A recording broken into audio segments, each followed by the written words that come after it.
السلام علیکم حضور. ادھر سے. ہاں میرا نام سمیرہ عنبر خان ہے. حضور بچے کے نام آپ کیا سوچ کے رکھتے ہیں؟ کیا؟ حضور بچے کے نام آپ کیا سوچ کے رکھتے ہیں؟ بچوں کے نام حضور کیا سوچ کے رکھتے ہیں؟ بچوں کے نام میں نے ایک کتاب بنائی ہوئی ہے، اس میں جو اچھے اچھے نام ہیں نا وہ لکھ لیے ہیں.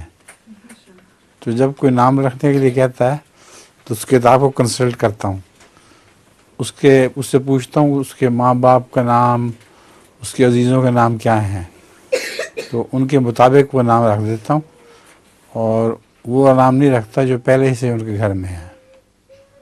ٹھیک ہے؟ تمہارا نام کیا ہے؟ تمہارا کس نے رکھا تھا؟ میں نے. پسند ہے؟ یہ بچے کون ہیں؟